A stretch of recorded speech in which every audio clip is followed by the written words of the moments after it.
Thanks everybody for coming and spending a little bit of time. Just a little intro. Again, my name's Laura Garrison. I am all the way on the other side of the US. I am in North Carolina. I've spent the last several years working with early stage founders like yourself and spent a lot of time doing that through Darwinian Ventures. And that's where most of you, if you've been to one of my workshops before, that is probably where you've seen me. Is through Darwinian. And now I am out on my own and consulting for several companies under the On Point Collective, which is a collective that my husband and I run. So the idea of what we do is instead of needing one client to kind of be the meat and potatoes, if you will, of how we spend our time, we're able to kind of do smaller engagements with clients, and kind of be a more affordable price point for all types of different services that an early stage founder may need. So that is how I spend my time. I will share my screen here and start just kind of walking you through what I've prepared today. And my goal is always to be um, uh, like something that you can implement immediately versus a lot of things that are theoretical or things that I haven't done in real life. And so all of these things that I'm sharing with you are things that I've done in real.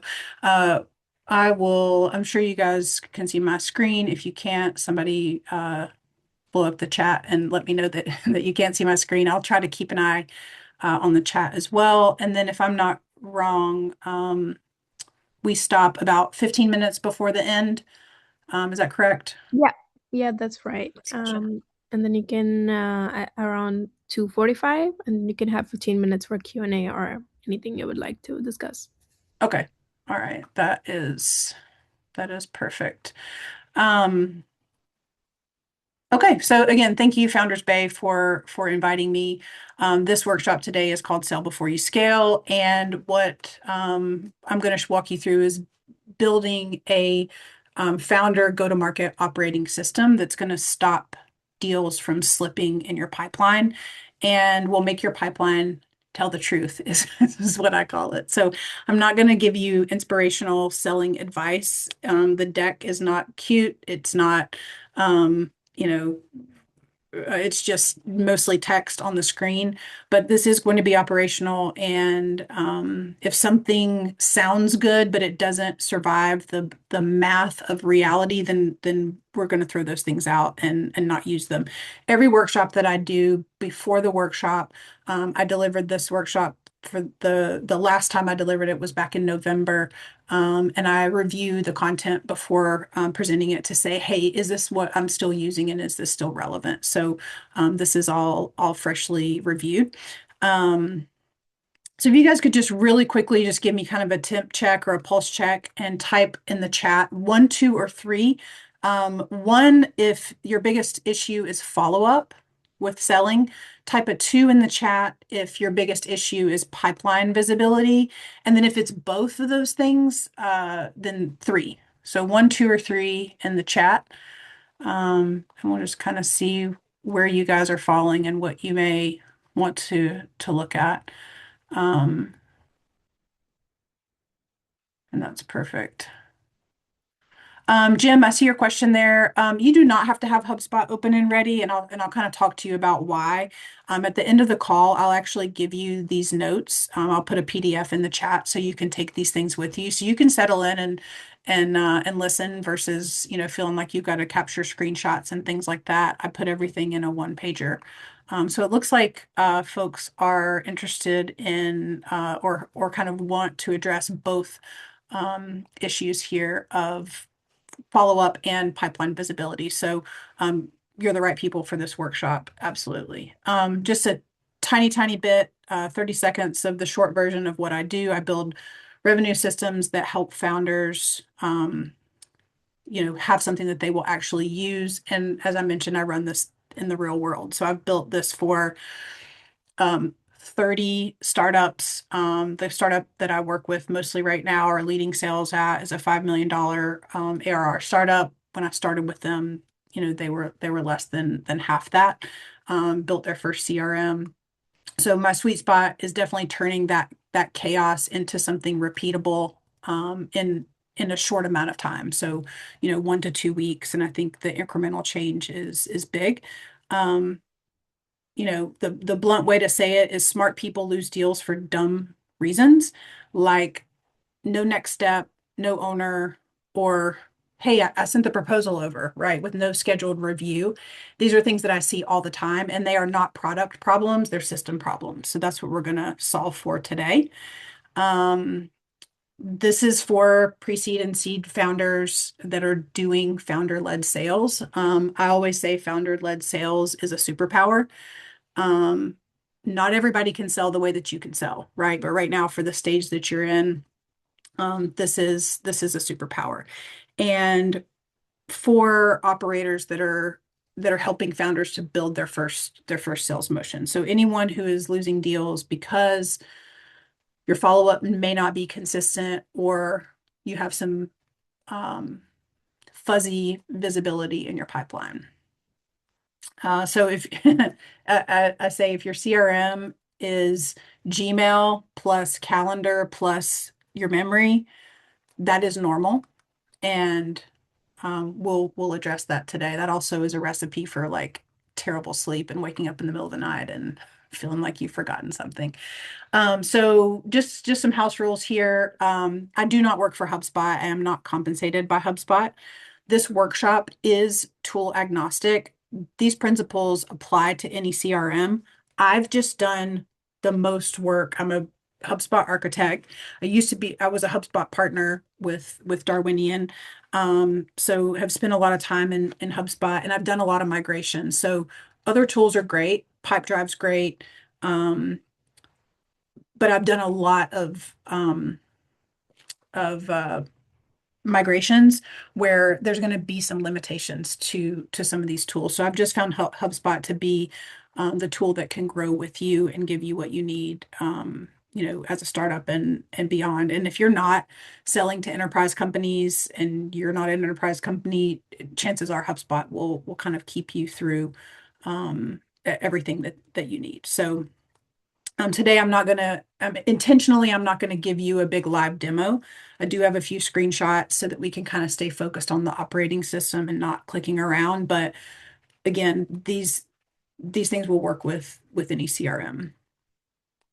So revenue doesn't disappear, it leaks. This is something that we know, this is something that you've heard a lot about, but what leaking or what leakage looks like is leads that are living in your inboxes, leads that are living in spreadsheets, right? Another form of leakage would be, oh man, I had a great call. We had a great call. That was just a great call, right? And there are no next steps involved. Deals that are in a stage just sitting there with no movement. So, I talk to a lot of founders who say like, yeah, we've got 10 million in pipeline and, 10 million in deals sitting in the pipeline or 10 million in the pipeline. I'm like, okay, well, what's the status of those deals, right? If they're old and stagnant, they feel good and they turn into nothing. And you can't answer a basic question like, hey, what's moved this week? Right? What are the things that have moved forward this week? So um, let me put numbers on leakage. Think of leakage as tax, right? You're essentially paying a tax that you do not see.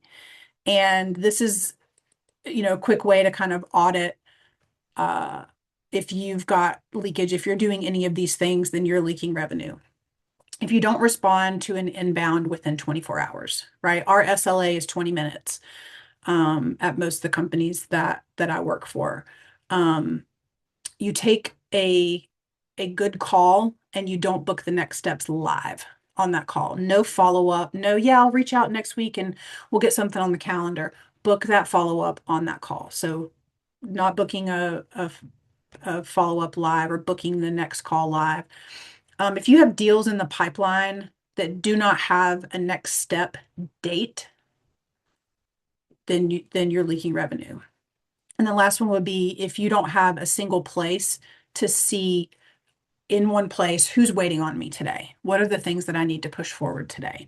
And that compounds over time. So you miss one follow up, then that turns into a cold deal, right? And then you kind of tell yourself, like, well, guys, not a big deal. They weren't qualified anyway, right? Which is kind of the story that you can tell yourself when a system fails, what you're trying to accomplish. So I'm going to show you what good looks like, kind of with a few screenshots. Um, and then we're going to set up uh, four things, basically. Pipeline stages plus exit criteria. We're going to set up 5 required deal fields that you need to capture, 5 daily follow-up queues, and then a weekly review plus a scoreboard. I'll show you what those look like as well. So let's jump in. Let's anchor this in reality, right? I mentioned, if the math doesn't math, then um, we can't include it. So before we touch pipeline stages, we're going to do the most operator thing that we can do, and that's the reality math. So if you've got a pen, jot this down. We're gonna actually do the math. I won't make you share it unless you just want to, but write these 5 lines down. So write down target meetings per week, meeting to opportunity conversion, opportunity to win, average deal size, and average deal cycle in days. So if you don't know your conversion rates yet, that's fine. I would just put placeholders in. So meeting to op, I would put 30%, right? These are going to be like who's qualified, right? A real opportunity. So I met with this person, they're actually qualified, they can move forward. That's meeting to op. Op to win, if you don't know your win rate, put in 30%. And then we'll replace those guesses with real data. As you run this, you probably know what your average deal size is, what your life cycle stage is. So, if you tell me that you want 40K next month, then I'm going to ask, okay, cool. How many ops does that require? How many meetings does that require? And then what are you doing or what are you going to do on a daily basis to generate the number of opportunities that you need? So that really helps to map this to be really simple. So the translation would be to win X number of deals per month, I need Y number of ops per month, which requires Z number of meetings per week. And that's how you break it down really simple. So once the inputs are visible and you've got this tangibly in front of you, then the operating system is simply what makes sure that you're going to execute those inputs consistently. And this is true for a company with, $0 in ARR all the way up to companies with, 5, 10, 15, $20 million in ARR. The principle still, still holds. So this is the operating system, right? It's one line: schema, rules, scheduler. So schema is your objects. That's what they're called in HubSpot. So it's contacts, companies, deals, and activities. Those are the objects in HubSpot that are most important to a deal. Rules are going to be your exit criteria. And I'll show you what those look like. You can just, rip what I have and use it if you don't have a pipeline set. And then scheduler is the tasks and the queues that drive your daily action. So this is all you need, right? It can seem super overwhelming when you're looking at the big picture and it's like, okay, let's just focus on this one square, of things. So you know what you need, right? You have that information. Now, how do I make sure that I'm feeding the system what it needs to get the output that I need? So if you can't map one of these to a deal, then the deal is probably noise. And so much time can be spent on, um, deals that aren't real, that are noisy. Um, so this is the minimum viable CRM. It's 4 objects, right? And I mentioned these earlier, but it's contacts, companies, deals, activities. If you're looking at a CRM that's not HubSpot, you need to make sure that these things are trackable and that you can create some custom properties to go with them so that you can track your deals. Um, if you're tempted to build 40 custom fields today, don't do that. Focus on these items first, because you'll just create like a museum of custom fields that you never use. And these are the fields that are going to drive the machine. It's really all you need to get started. So now we're going to build the actual pipeline. So the stages here should reflect what is truth, not what you hope to have. And these are not meant to be sexy at all. They're actually kind of boring, and boring is good when you're talking about a process like this because it's really easy to follow. So you're going to use new lead, right? This is someone who is unqualified. We're gonna do discovery scheduled, and I'm in a future slide. I'll show you exactly what these mean or how you can move out of one to the next, right? Because it's not like an opinion; it's a fact. They have met this criteria to move to the next stage. Therefore, I'm going to move them to the next stage, right? That is how your pipeline reflects truth. I have a new rep that I'm working with right now, and I said, "Will this deal close before the end of the year?" And he said, "I hope." And I'm like, "Well, then don't put anything there because tell me that based on a fact that you've collected. They told me they wanted to start on the 19th, right, of this month. They told me that they were going to sign on the 22nd. They told me that, whatever that is, but to say, is this going to close? I hope it ain't closing. Let's get real. Um, so again, these stages are boring. Boring is good. Boring means it's repeatable. And notice what's missing here. So I'll finish going through these. Discovery scheduled, pretty simple. It's a mutual meeting on the calendar that both of you know that it's happening. So new lead is, I have a crush on you. Don't know if you know about me, right? Discovery scheduled is, we have a date on the calendar and it's on both of our calendars, right? Not hopeful. It is a real thing. Then they need to show up to that discovery, right? And it needs to be completed. So that's the next stage. Then you want to have some type of mutual action or next step set. Pretty cut and dry. Then you want to send a proposal, right? That involves a meeting. I'll talk more about that in a minute. And then you may have a procurement or security step to go through. It may just be contracting, something like that. And then close one, close law. So this is pretty cut and dry. Notice what is not here. There is no stage called thinking about it.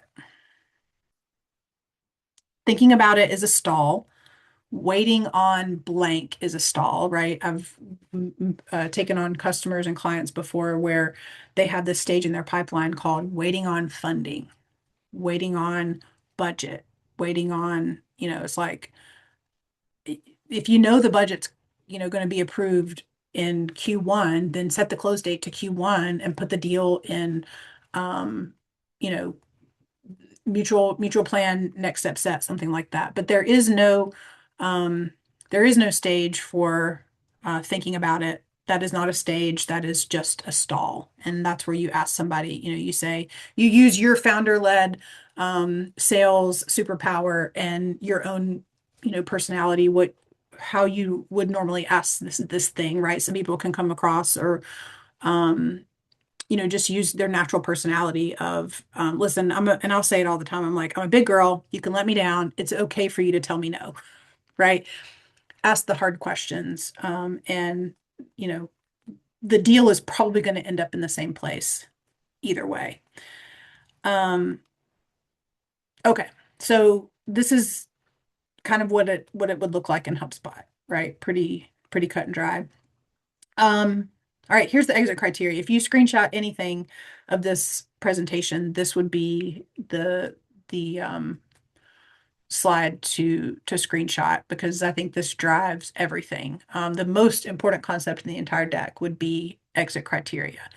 So a pipeline without exit criteria is basically like it's like a lie detector that is turned off, right? It can't tell you what's real or what's not. So for each stage, um, we define what must be true to enter this stage and what must be true to exit this stage, and how deals can fake progress in that stage, right?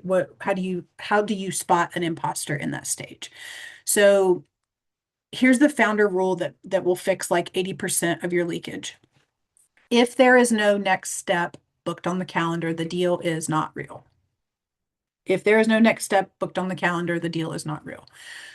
So to move from discovery to, well, we'll just kind of go through these. So new lead comes in, they're unqualified. So requirement to be in this stage would be the contact, right? Remember our four um objects that we need, right? I'll go back there. Contacts, companies, deals, activities, right? That's all you need. So we need to know the contact and the company at this point in time. And we also need to know who owns this opportunity. It can't belong to multiple people because there can be multiple people involved on the deal, right? Maybe it's you as the seller, and then maybe your technical founder is your sales engineer, right?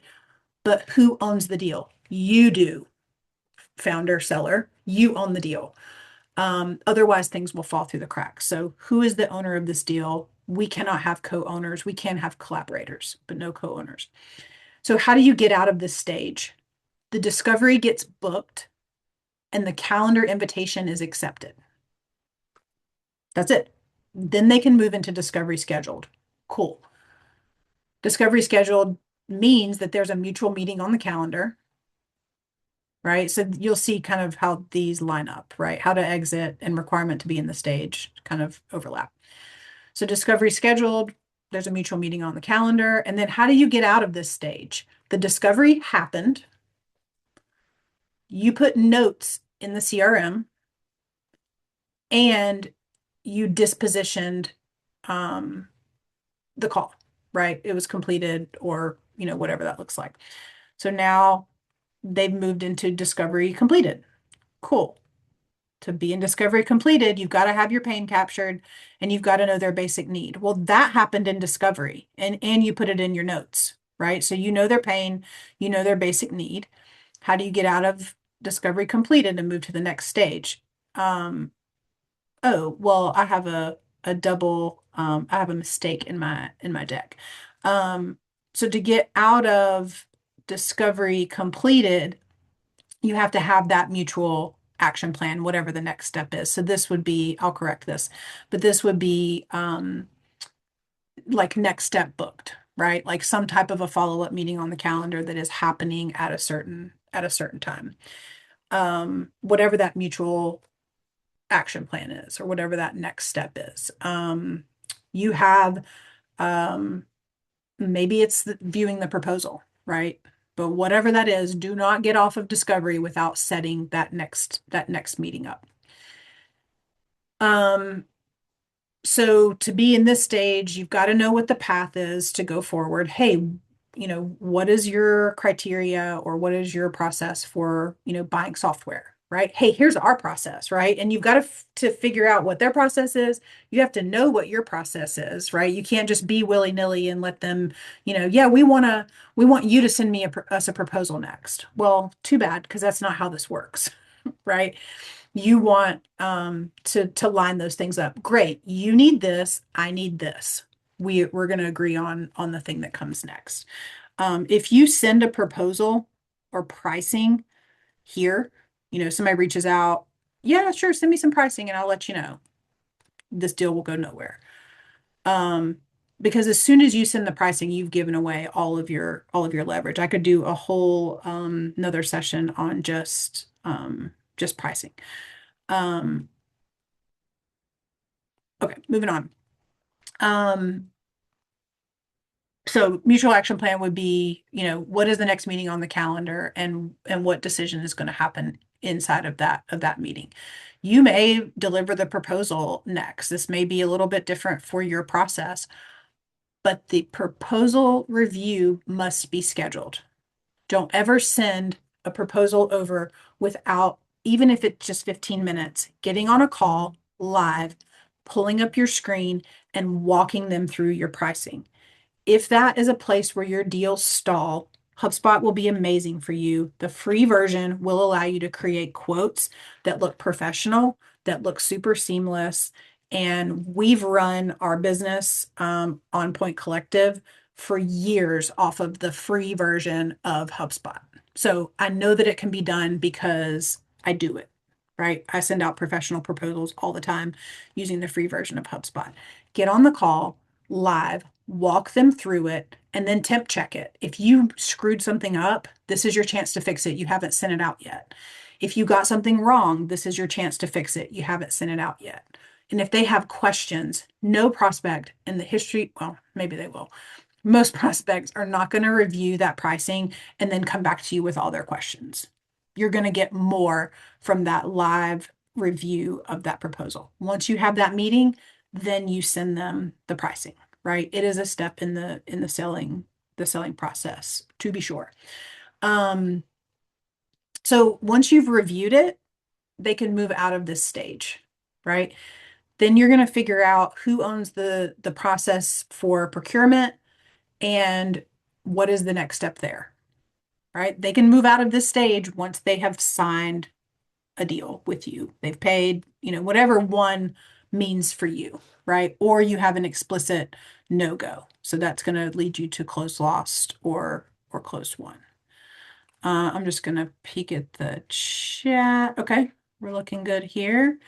Um, okay, let's move forward to so on your deal, what are the required fields?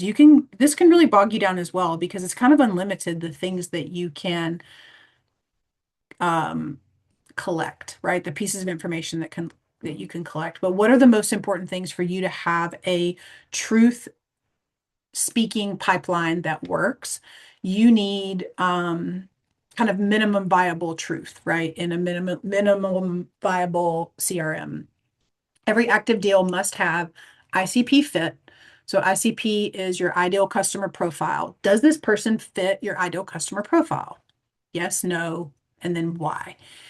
It's so easy to get like some really big whale deal that is just so far outside of the norm. And you're like, yeah, but we can make it fit and we can make it work, right? And then you're on this wild goose chase to win something that, you may not win. Um, so ICP fit, yes or no, and then why they are a fit. What is their primary pain? If you can't tell me in one sentence what their primary pain is, your deal is gonna be really fragile. Who is the champion? What is their name? What is their role? I like more than one person on the deal, right? Because if some multi-threading is good. If somebody leaves, if somebody disappears, if somebody gets sick, and that was your contact, then you're back to square one. So bringing in as many touch points as you can there. What is the next step? So that needs to be date, time, and owner, right? I got on a pipeline call this week. One of the reps said the next step was follow up after the holiday. Like what holiday, right? Are we talking about Thanksgiving? Are we talking about Christmas? Are we talking about New Year? What holiday? Put a specific date and then who is supposed to do that thing, right? On that specific date. And then amount and close date. If you don't know these things, make a best estimate. Every deal that comes into our pipeline is tagged out with the value of our average contract, right? Pretty simple. And then you can change it as you go, as you move it through the stages, you learn more, you quote it out, then you can update it. And then your close date should also be your best estimate. too many people leave this blank because they're afraid of like something not being correct. It's okay if something is super early in the pipeline and it's not correct. I'm never going to look at a deal in the qualifying stage or in the demo stage or like in this, discovery stage and see that it's tagged out as 10K and commit that. Right. I'm committing things that are later in the pipeline. That's where I need that accuracy. And it doesn't need to be an estimate. So back to our rule, if there isn't a next step date, then you don't have a deal. Um, when you get this pushback, I'm just kind of this like popped in my mind. When you get this pushback of send me something, it's so hard not to because someone is asking you for something and it makes you excited that they want to know about your product. And the way that you get around that is you say, I'm totally happy to send you something. You say that you will, right? Totally happy to send you something. Before I do, let's put 20 minutes on the calendar to to react to it, right? Otherwise, it's just going to sit in the inbox. You're calling it out, and the person's going to be like, "Yeah, you're right. You're right." It's okay to just, call a spade and say, you're not going to look at this, and I know you're not. So totally happy to send you something. Before I do, let's put 20 minutes on the calendar. Otherwise, it'll just sit in the inbox. Um, okay. So we're coming up on getting close to time. So I've got 4 or 5 more slides. So I'm gonna go fast. Required, let's see, lead capture rules. So lead capture rules are boring. Um, they're where deals go to die, right? So every, kind of the rules of the road would be every meaningful conversation comes from a contact plus a deal. Every deal gets a next step immediately. Notes live in the CRM. Notes do not live in your inbox. Notes do not, well, your inbox should be connected to your CRM, but notes don't live in your inbox. Notes don't live in a notepad on your desk. They don't live in your phone. They live in your CRM. That's it. If it's only in your inbox, then it's not trackable, it's not reviewable, and it will leak. The daily follow-up engine. So this is the unlock of um, your CRM telling you what you need to focus on today. So you need 5 cues or views, and HubSpot calls these segments now. But you can also do a deal view, I guess, or a task view. But um, you need 5 views, and they need to show you new leads not contacted in 24 hours, leads with no next step scheduled, leads with no activity in 14 days, places where you've sent a proposal and you haven't heard anything in 7 days, and then they've expressed interest in inbound, but there's no meeting booked. Bam. That's it. And you keep these updated, right? And it will tell you exactly what you need to work on today. You shouldn't have 57 things in one category, right? You should have a couple, maybe a couple in each, maybe 0 in some, right? And this is how you keep this clean every single day. And you're not waking up in the middle of the night, like in a cold sweat because you've, forgot to do something. So here's kind of well, let me say one more thing too. So your view of the day should be like 20 minutes set up to this, right? And you're going to clear new leads not contacted, right? Those are your speed wins. You're going to clear no next step scheduled. You're going to either schedule those or you're going to close those. For no activity in 14 days, you're going to poke them or you're going to close them, right? Proposal sent, no response. You're going to schedule a review or you're going to disqualify them. Inbound interest, no meeting booked. You're going to remove the friction of the meeting, right? And give them away. You can send them a meeting link, right? HubSpot does that easily. Um, so now you know exactly what thing to fix first. Then you have the 2-minute habit, right? So you have your 20-minute daily habit, and then you have your 2-minute update habit. So your CRM fails because people create debt in the CRM. They wait a week, the updates feel kind of miserable, and the longer time passes, the longer um, like the less you remember, right? So 2 minutes after every call, update the stage, log 1 or 2 sentences plus their pain and the next step, and then set your task. Okay, that's easy. Um, Pretty straightforward. Uh, this is how you book. This is the line that you want to steal to book a meeting. If we want to keep the momentum, let's book the next step right now while we're both here. What does your calendar look like? Easy, right? Um, three phrases that are going to silently kill your pipeline accuracy. If someone says they're interested, that does not equal pain. Send me something does not equal process, and a proposal sent does not equal progress. So the proposal rule is, as I mentioned, never send a proposal without a meeting to review it.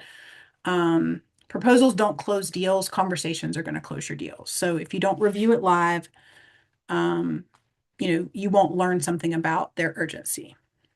This is a real scoreboard. We call it a scorecard for this specific client, but this is your big operator section. So this is how you keep your machine clean, essentially. 30 minutes a week, you want to review this. So we have our 20 minutes a day. We have our 2 minute hygiene we're going to do after every call with a prospective client. And then we have our 30-minute weekly pipeline review. And this is non-negotiable. This is like your religion now. This is ceremony. You do this. You're going to kill deals that are dead. You're going to confirm next steps for every active deal.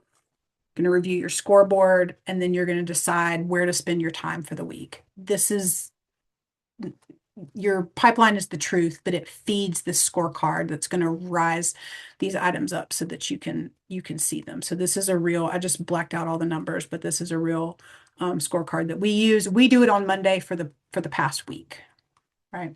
It's something I can help with as well. So if you want to talk about this, I'm happy to. I don't want to spend a ton of time here because I just want my goal is always to provide value to you here. But if you want to DM me or reach out, I'm happy to, kind of jump on a call and see if this sprint to get you set up would work. So my email is here.